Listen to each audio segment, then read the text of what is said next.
Welcome to Rays of Hope, where inspiration meets possibilities. Join us on this journey as we explore videos that illuminate the path to positivity, resilience, and success.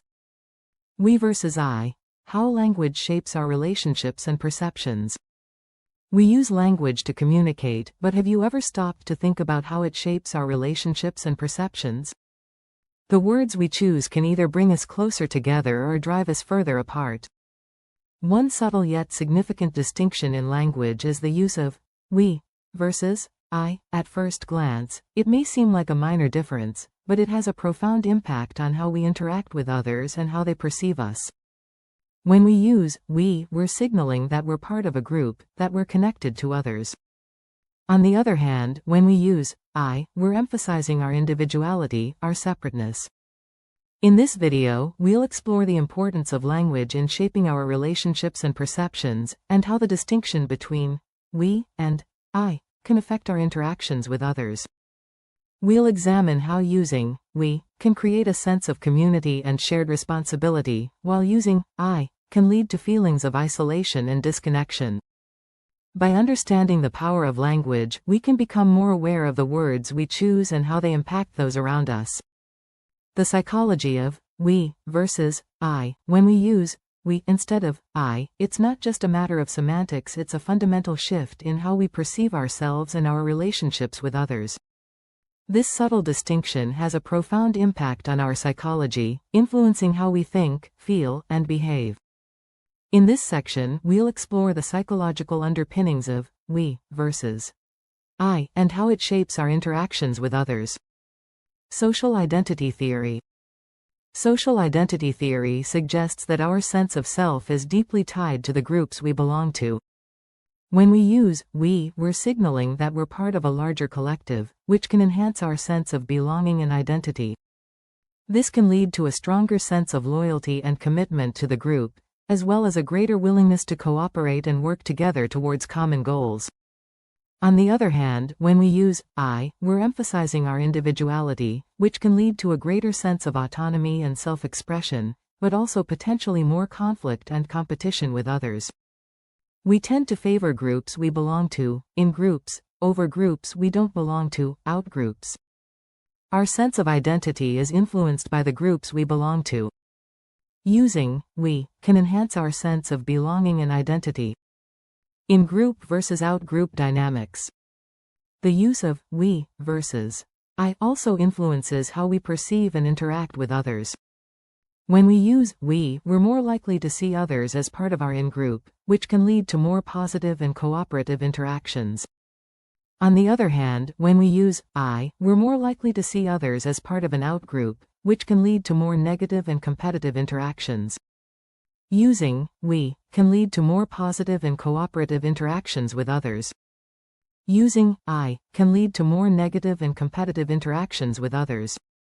Our language influences how we perceive and interact with others. By understanding the psychological underpinnings of we versus I, we can become more aware of the impact of our language on our relationships and interactions with others. This can help us to communicate more effectively, build stronger relationships, and work more collaboratively towards common goals. The impact on interpersonal relationships. How we use language in our everyday interactions can have a profound impact on our relationships with others. The choice between we and I can either bring people together or drive them apart. In this section, we'll explore how using we can build intimacy and connection, while overusing I can create distance and conflict. Building intimacy and connection. When we use we in our language, we're signaling that we're part of a team, that we're in this together. This can create a sense of unity and shared purpose, which can be incredibly powerful in building strong relationships. Think about it when you're working on a project with a colleague, and you say, "We're going to crush this." It creates a sense of camaraderie and shared responsibility. You're no longer just individual contributors, you're a team working towards a common goal. Using we creates a sense of unity and shared purpose. It can build intimacy and connection with others. It signals that you're part of a team, working together towards a common goal. In romantic relationships, using we can be especially important. When you say, "We're going to get through this together," it sends a powerful message to your partner that you're committed to working through challenges as a team.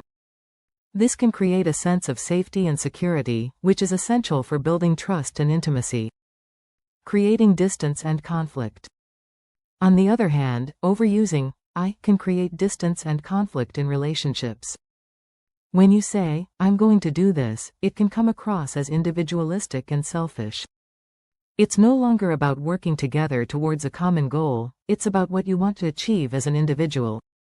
This can lead to feelings of isolation and disconnection, which can be damaging to relationships. Overusing I can create distance and conflict in relationships. It can come across as individualistic and selfish. It can lead to feelings of isolation and disconnection. In addition, using I can also create a sense of blame and defensiveness. When you say, "I'm right, and you're wrong," it can lead to conflict and arguments. This can be especially damaging in relationships, where trust and communication are essential. By being aware of how we use language in our relationships, we can build stronger, more meaningful connections with others.